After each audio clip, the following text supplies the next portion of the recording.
Cappy here, over the Titans. The Eagles over the Rams.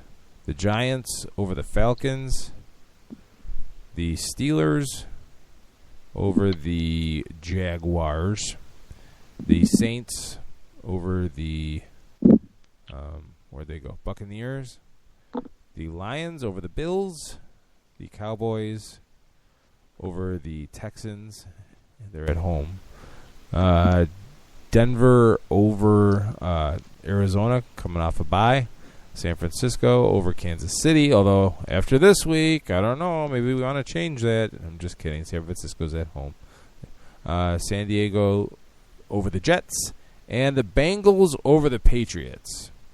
Bengals may very well just be the best team in football right now. We're in agreement on every game except one? 3, actually.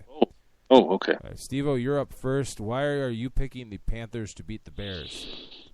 Well, and this was a hard one, mainly because the Bears are the road team of the year so far.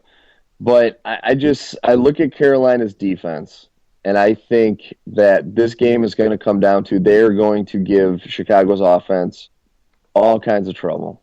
They're going to put a ton of pressure on Cutler. I just see 2 to 3 interceptions out of him this game. And, their offense, Carolina's offense isn't the greatest, but the way the Bears' defense is playing right now, I think Cam Newton's going to be able to put up some points against them. And just being at Carolina, I think they're going to have a rebound game coming off of last week. Fair enough. They're going to be on their 4th-string running back because D'Angelo Williams is out, Jonathan Stewart's out, Mike Goodson's banged up. But with our front seven, I don't... We played the run decent against Green Bay and against the Jets as well. Not great. No, we did. We did. Not great, but decent. But I think they're going to stretch the field a little bit offensively, and it's going to open up some avenues. I don't know. Like I said, to me, mainly it's going to be what Carolina's defense is going to do to our offense. Let's put it this way. If the Bears come out and defend as poorly as they did last week, then Mel Tucker has to be fired.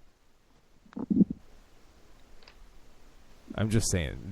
When you look at the receiver talent and the quarterback talent, Cam Newton is good. He's no Aaron Rodgers. And the Panthers have Kelvin Benjamin and Greg Olsen, and that is it. Mm-hmm. Jim, thoughts? If I might, yeah, I do. First of all, I think Carolina's problem is their defense. Ever since Greg Hardy was suspended, that defense has been falling apart. Somebody got hurt for them. Their defensive end got hurt this past weekend, and I don't think he's going to be available.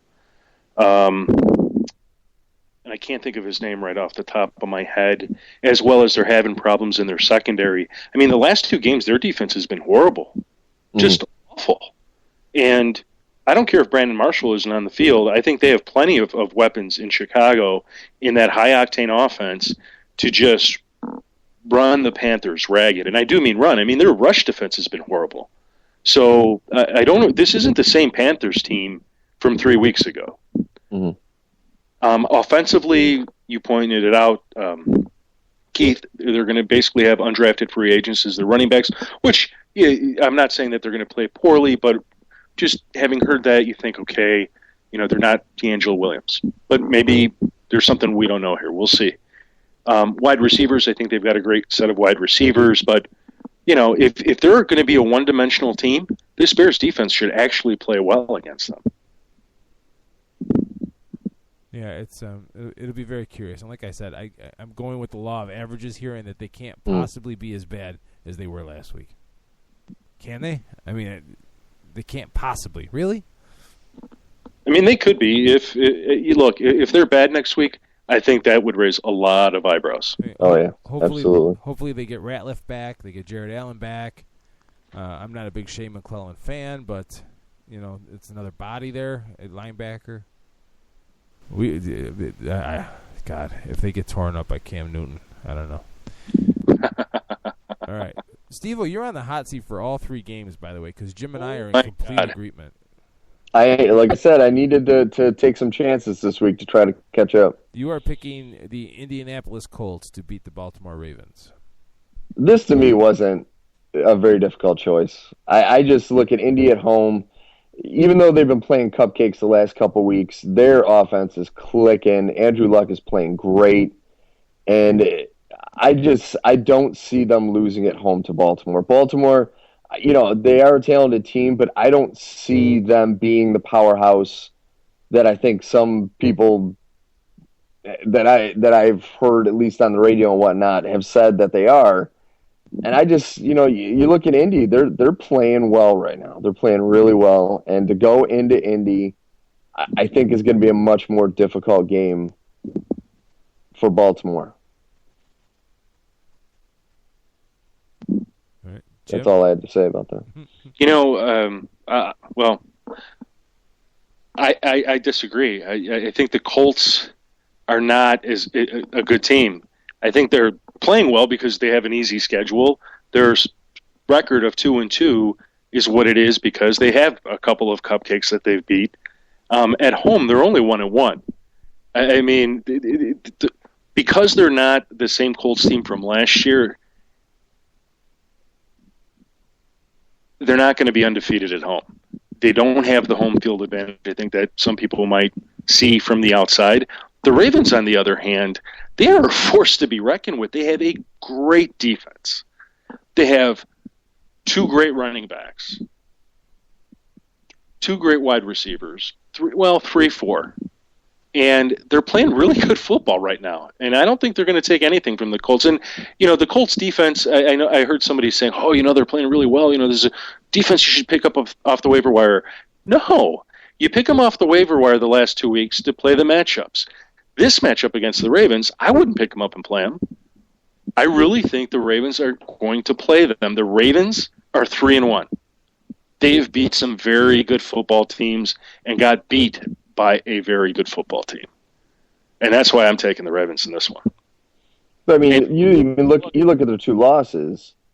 At Denver, game 1, they lost by 7 points. And then home against Philly, who was clicking early in the first couple weeks of the season, they only lost by 3 points. So it's not like they're getting destroyed by these teams that are, very good teams, which you can definitely consider Denver and, like I said, Philadelphia early in the season. So yeah, they destroyed 2 cupcakes in Jacksonville and Tennessee, but they were in those games against 2 very good teams. And I'm not saying beginning of the year. And I'm not saying the Ravens are going to destroy them, but I think the Ravens will control the game. Yeah, the Ravens have a better rushing offense. So if they're going to win on the road, they need to control the clock. And they have the better luck. They need to keep the football out of Andrew Luck's hands as much as possible. Absolutely, because the Colts are and I didn't realize this until I was just looking at it. The Colts have the number 1 ranked passing offense in the league, and that's all Andrew Luck and some Reggie Wayne. But if those guys would not be anything without Andrew Luck right now. Well, they would be. Hang on, I don't think they'd be anything based on the schedule that they have. Yeah, I mean, this is a different game. This is one of the best defenses in the league. I'm just throwing that back out there. I know the Broncos have one of the best defenses in the league, but they weren't playing it the week that they played the Colts. I mean, that should have never happened. Right. That should have been a very dominating win, but it wasn't for whatever reason. And if you want to put on Andrew Luck, put on Andrew Luck. I think he's a great quarterback. I think he's very talented. But as a whole, I don't see the team being better than the Ravens. This is definitely going to be a very important game, I think, for the Colts. This could define a lot of their season. Absolutely. If they win that game, wow. Agreed. And the final game, as we tick down here with 5 minutes to go, Steve, you are picking the Redskins. Hey, Steve, do you want me to disagree with one of these picks just so you're not alone? No, leave him on the hot seat. Okay. No. I just was trying to be a good friend here. Well, I thank you. I appreciate it, man. Not me. Leave him on the hot seat. Throw him in the steam. You're picking the Redskins to beat the Seahawks. Can you explain? And what I told you before when we talked about this. I know, but it was off the air. This is mainly me taking a complete shot out of left field to try to catch up in our pool. And my logic behind this is Seattle's played one game on the road, and they looked all right.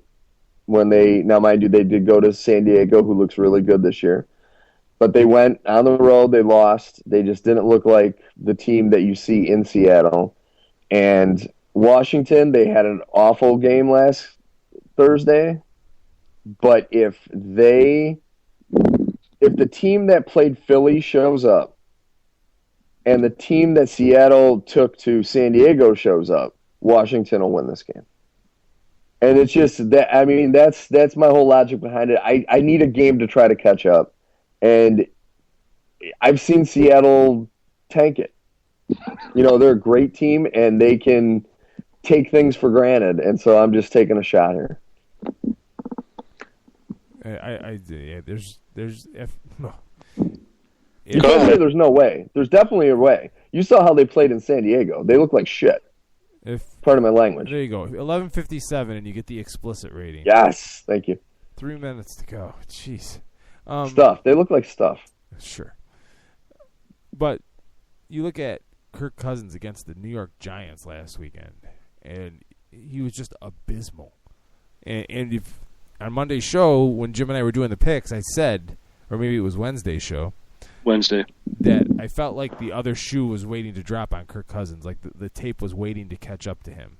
And it's very possible that that's what we're looking at right now. And Cousins it's on Cousins now to evolve.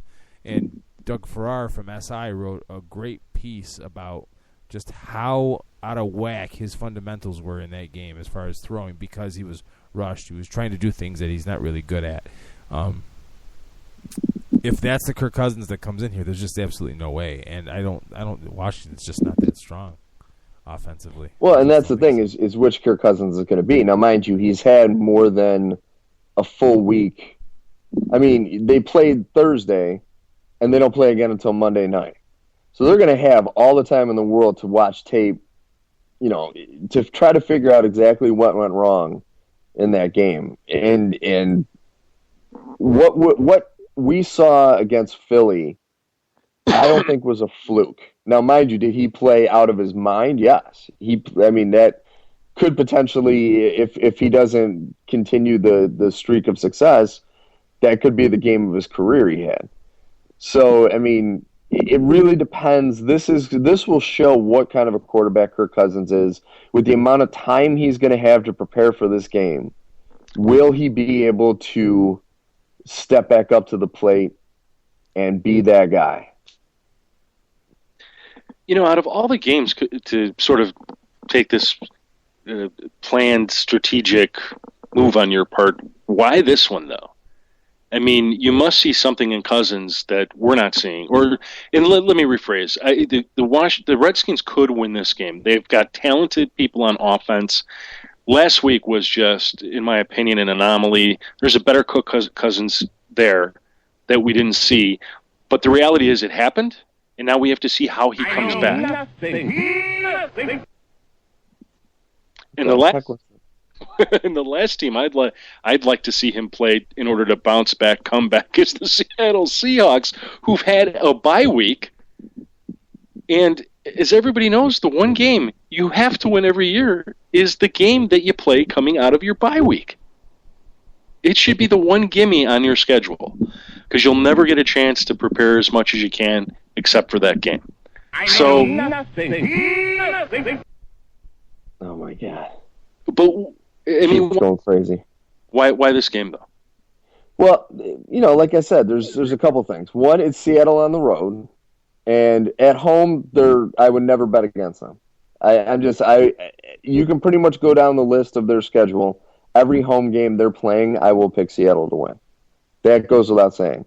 I just think on the road, they're a different team. I'm not saying they're a bad team.